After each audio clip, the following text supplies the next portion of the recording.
Okay. Hi, everyone. I'm John Aiken. Hopefully you can hear me. Um, we can turn the music down. That was just like a, get ready for stuff. But then turn it back up when the talk starts because I'll have videos and stuff. Anyways, thank you all for coming. This has been, I think, a long time coming. Thurston and I started talking about this about, I don't know, about a year ago. And so I'm really excited that everyone is here and all the speakers and the people who are presenting posters tonight, and also just the general kind of enthusiasm around this idea has been a lot of fun. So I have some announcements to make. If you don't have a name badge, you should have a name badge. That way people can know your name.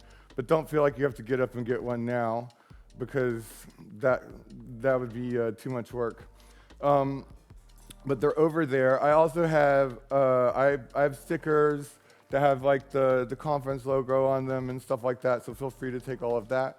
If you're presenting a poster at some time today, go back behind the stairs over here and hang up your poster. The poster presentations start at 4:30, so anytime before that. So if you can't tell already, this is a very relaxed situation. So I think a big part of this is just kind of like fostering conversations from all sorts of different people.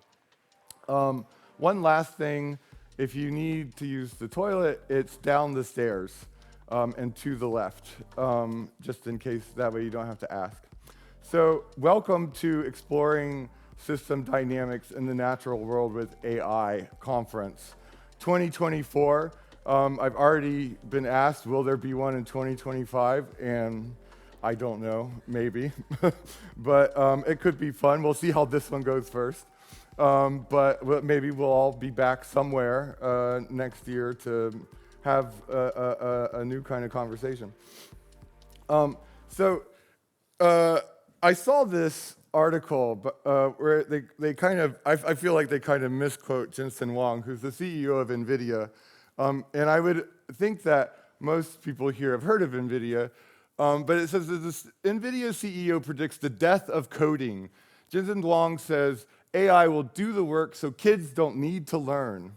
And I think that's kind of a wild statement, but if you go and you read what he actually said, it's our job to create computing technology such that nobody has to program, and that programming language is human.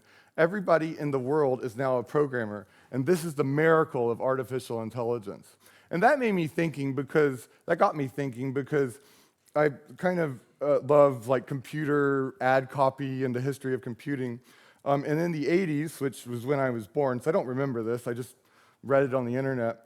There's a wonderful piece of ad copy from Apple computers where Steve Jobs, and you can go and find videos of him talking about this, where he says, when we invented the personal computer, we created a new kind of bicycle. And that is a bicycle for the mind. I mean, he goes on to say there's a special relationship that develops between one person and one computer that improves productivity on a personal level. Now, this is all kind of organized around the idea of the computer makes you better at doing your job. And you can kind of understand, he maybe is selling these kind of solutions to other businesses, which is what they want. But if you kind of think about what AI or this kind of mentality says about what AI can do for us in terms of solving the world's problems, you can think about the history of what it takes to calculate a Fourier transform. And so if it's 1986 and I'm living in, Palo Alto working at Apple, and Steve Jobs comes in my office and is like, you have to calculate a Fourier transform, I'm going to pull off numerical recipes in C off the shelf because that book is, thank God it was printed that year. So I can use that and I can go through it and get the algorithms out and kind of put them into my computer and iterate on that, and maybe I get to some point where I think, okay, this is working, but I want to make some sort of custom solution to arrive at something better, and that takes on the order of like weeks or months or something like that.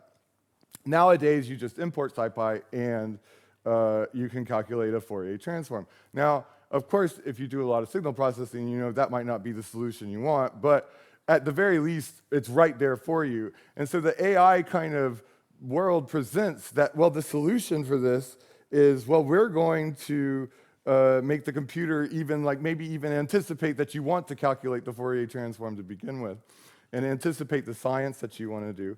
And if you go out, there's like a paper recently from this Zakana.ai company in Tokyo, where they actually did build this. They built this big AI agent that will write papers for you and do all the research for you and do kind of computational work, and basically it spits out a paper and it evaluates it if it thinks it's going to be good. And so at the end of the day, as kind of a scientist or a physicist, you think, why should we be excited about this?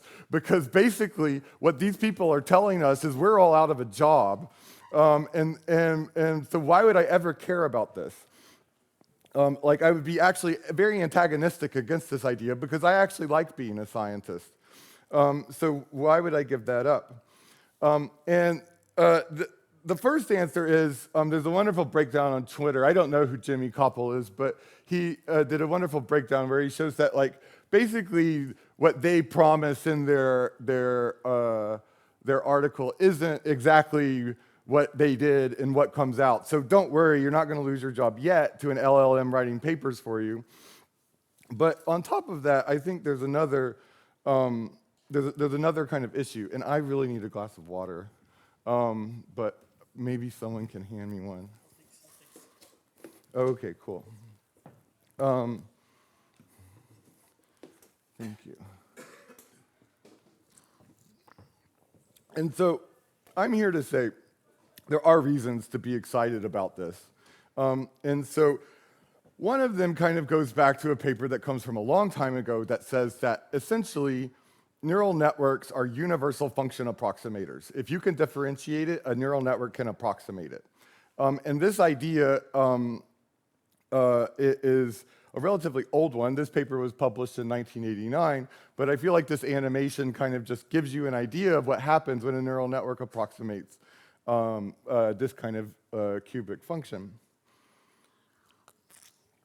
And so if you think about like a very simple physics problem, this is first semester projectile motion physics, and you think about like, how would you model this? Now, of course, if you remember first semester physics, you might think, well, this is, you don't need a computer to solve this, but if we start adding drag and other kind of things to it, you do need a computer to solve it. And so if we want to train a neural network to do this, we would say, let's take some position vector of where this motorcycle dude is over time and stick it into our neural network, train it, use some loss function like mean squared error, which all that says is let's compare what the model does to what the data does, and we take some subset of the data available to us, because we know that if we use all the data, we're going to probably bias our model and not have a very useful one.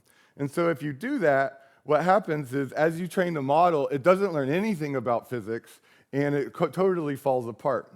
And so this is clearly not the promise of like a universal function approximator, but that's like not really true. It's just like maybe the problem was ill-posed. So, so if one further thing is that if you kind of take this and you say, let's have the guy jump in the other direction, the neural network doesn't understand the sign change, and it won't be able to estimate that either. Well, how would you fix this problem? Well, one idea is that you could add in the physics that you already know. You could say, well, we know a lot about projectile motion. We know that like a drag force and the acceleration are both really important things to think about when we're trying to calculate the position of some guy flying through the air on his motorcycle. And so what if we put this into in this case, the loss function of how the model is being trained? And if you've been following along in the literature, this is what's called a physics-informed neural network. And there's a whole lot of examples of this now. This paper came out in 2020, or maybe 2019. I don't remember. But this paper shows that quite clearly you can solve these kinds of problems in this kind of way, and there's been a ton of people working on this. And I think that in some ways, this paper and all of the kind of physics-informed neural network work has taken on a pretty kind of over a large portion of the idea space of what people talk about, but that idea space is actually much bigger. There's transformers, there's neural operators, there's universal differential equations, there's reservoir modeling, there's all sorts of different solutions that are being presented of how to ingest physics and do things with physics in the context of a neural network. And so I would say that this is actually like kind of, well, we have like an incomplete list on the left of methods that can solve physics-based problems through machine learning. And on the right, we kind of have a set of goals or problems or solutions that we're kind of presenting for what we could do. So you could think, well, can we speed up the calculation so that we get the same that a numerical simulation does or a traditional PDE solver does, but now we can do it 1,000 times faster? Or can we like predict further into the future of some kind of time scale? Or can we assimilate data better into models or do better model discovery? And so you're probably thinking at that point, well, you're thinking quite a lot like Lipinov here, who says that, well, that just sounds like computational physics. And I think it kind of is in some ways. And so my kind of thinking about all of this is that this may be like a new way of conceiving how we think about physics through using the computer. And so why do we care about all of this, right? Besides the fact that using our computers is fun, which is why we do it as opposed to working in the lab or something.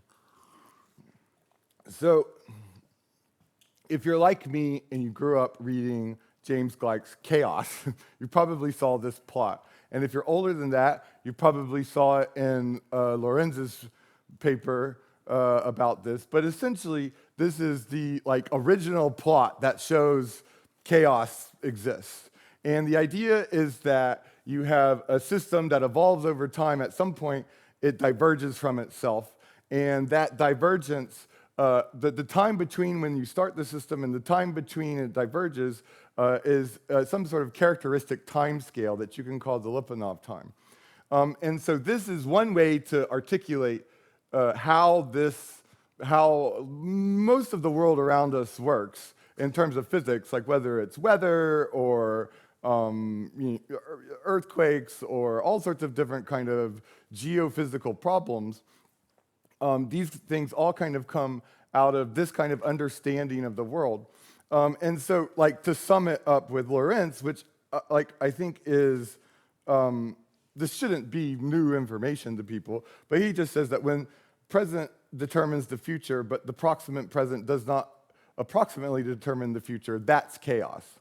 And so that's kind of what you see in that plot there. So that's one side of the coin. I don't know, I feel like the coin has more than two sides, so maybe that's a terrible metaphor. Another way to think about these things is through something called Kolmogorov complexity, and that's a way to articulate how complex a system is. So if you have a computer program, you want to estimate what's the minimum size of that computer program can output something. And so just as an example, I can show you right here in Python. The first example, where you have A, B repeating 20 times, has a lower complexity than the second example, where the only way we can write whatever that is by writing whatever that is. And while they produce the same linked string, one has a much lower complexity, and therefore you can think of it as it's more easily compressible. And so this is important. Why? Well, there's a wonderful paper that I found actually reading one of your papers, one of the Williams papers, which is the predictability a way to characterize complexity. And one of the things that this paper argues is that the compressibility of a chaotic system is related to its predictability. And so if we can compress a system in a certain way, we can also talk about how predictable that system is. And that's kind of interesting for us, because if we go back to here, we can start thinking like, well, this is probably given just some, there's just some error in the measurement here, but to the left side of this red line, this is all essentially the same function, whereas to the right side of this line, the initial conditions matter quite a lot. And so on this side, it's much more compressible than on that side, and that's somehow telling us something about how physics and or how chaos and compressibility and all these kind of systems go together. And so when you think about what an autoencoder does, an autoencoder takes some sort of input, whether it is a chaotic system, a picture of Jeff Goldblum, or a Metallica album. And I really was hoping that someone would laugh about that, because that's like a Napster joke, when Metallica sued Napster because they were giving their MP3. Okay, well, never mind. But like, it's too early. I'm sorry. I was woke up this morning and was like, why did I schedule this at 9? It should have been 10. Oh my God, I need some coffee. But so anyways, if you think about what an autoencoder does, an autoencoder takes something that in the autoencoder language is in some high-dimensional space. Like this picture of Jeff Goldblum is maybe 400 by 400 pixels, right? So that's a high-dimensional object. It compresses it down to a low-dimensional object, and then that forms some latent space. And the way you make sure it does this correctly is that you decompress it back out. And this becomes, your wonderful picture of Jeff Goldblum, or a chaotic system, or Master of Puppets, the first and last greatest album of Metallica.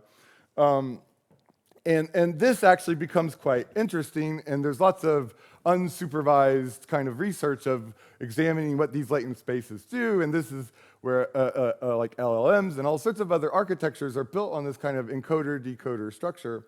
And so this, to me, looks a lot like data compression. And of course, you can go and see all sorts of papers on arXiv or wherever you look at papers. And you can see that there's lots of papers trying to use neural networks to do data compression. So that's not like a crazy idea. But so what I'm thinking in my mind is that somehow all these things kind of come together. Because they all kind of are conceptually similar. And so what about all these concepts are similar? Because if all of these things kind of connect together, maybe they do so trivially, and that's fine. We all got to come to Oslo and have a good time together. Or maybe they do so in a way that's like informative, that kind of can tell us more about physics and the physics that we understand. And why do we like... Why would this be an interesting way to examine physics at all? And so just to give you some ideas, I'm not making all of this up. There's a lot of examples, and I'll show a couple of them. But here's an example of solving, I would say this is like a typical problem that chaos people solve, which is how a flame front progresses. And so if you remember this concept of Lyapunov times, well, there's one Lyapunov time in that original plot that I showed you with the red line from Lorentz. In this case, they're able to predict to 8 Lyapunov times. So that's a huge gap. That's telling you something that this is a neural network-based model. It's a reservoir model. It's not an autoencoder, but the architecture, I think, isn't that important. It's that this is a really profound result, and it has something interesting to say about all sorts of chaotic systems. And so if you look at another paper, this guy is in Australia, which I think is a little too far to come to Norway, which is why he didn't answer my email.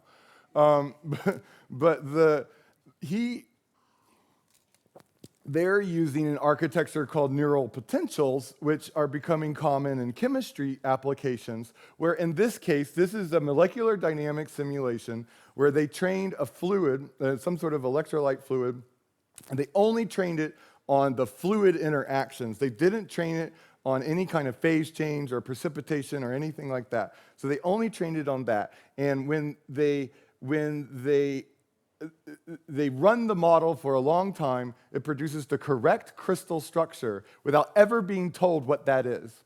And that's huge because first off, I think if you've spent any time at all around statistics, or just like your normal statistics, not even AI or machine learning or anything like that, something out of sample is really hard to do. And this is doing something really wildly out of sample.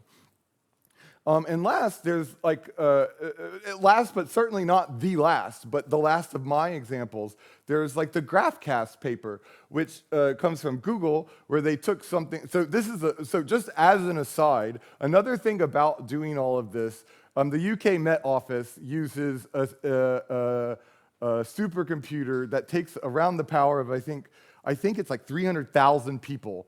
A village of 300,000 people powers the UK Met Office. I could be wrong on the numbers, but it's something like that. They built a similar system on a GPU that goes into a desktop computer. So that by itself is like, if you care about climate change or stuff like that, we don't need to build Sam Altman fusion reactor for all of his LLMs. We need to build weather simulators that can run on your desktop. Anyways, the point is that this model not only does better predictions than the standard, it also finds extreme events when it wasn't trained to do that. And so that's like a really huge idea, I think. And so getting back to this, I have all these ideas. I've been reading all of this stuff.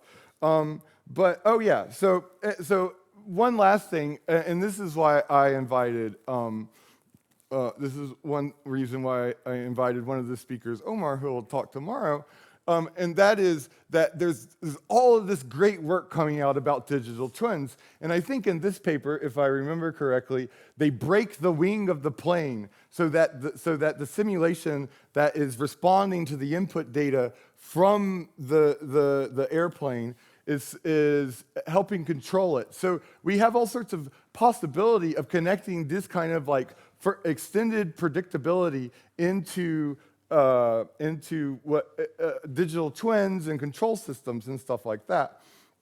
And so I've been sitting here thinking all these thoughts about chaos and complexity and Russian mathematicians and autoencoders and digital twins and certainly delusions of grandeur. And so I thought, like, well, you know, I could sit here and think about this, or I could organize a conference, and I could get some perspective. Because actually my day job is doing signal processing of fluids moving around underground and trying to understand how fluid densities change, and a lot of that is kind of tied into doing machine learning tasks, but I'm not exactly doing this kind of work. So I could sit here and think about this for the next 10 years, or I could get a whole bunch of other perspectives from people who've already thought about this. And so that's why I kind of invited all of you here to hear what you have to say, because you're saying interesting stuff, at least when you're writing your papers, but maybe, hopefully your talks are as interesting. And because I kind of work in this geoscience or geophysics space, I kind of thought, like, well, let's try to narrow it down a little, but you know, if you want to go wild, just go wild. And so, yeah, I had to assemble a team, right? I call it Aiken's 11. All you guys are here. I'm really happy. And I also thought that, so we have a whole bunch of people talking today, and we have a whole bunch of people talking tomorrow. And I kind of tried to organize it so that there's some idea of going from kind of a theory to industry to education to like scientific application, that there's all these different perspectives. There's not one perspective. Like my perspective is certainly like nuanced on my, I don't know, who I am and what I think about day to day and what kind of things I care about. But all of you are the exact same way, but it's really different.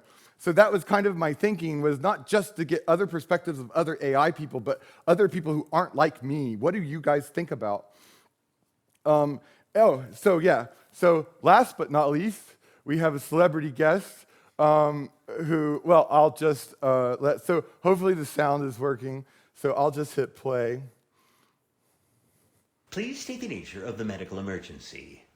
Now, many of you may recognize me as the emergency medical hologram from the Federation Starship Voyager, because I am a famous artificial intelligence, not to mention very attractive one. From the future, you've asked me to introduce the conference. All right, everyone, you're all physicists, and you're getting together to talk about the subject of artificial intelligence in physics. Well, it sounds like a fascinating topic. I probably couldn't understand most of what you're saying, but I am the very face of artificial intelligence in the medical profession. And for those of you who never saw me on Voyager, what's wrong with you? In any case, I wish you the very best for the conference on artificial intelligence from John, who asked me to make this special message to all of you. I hope it's a very, very successful event. And don't do any of this. No drinking during the conference. You can save it for after. Cheers.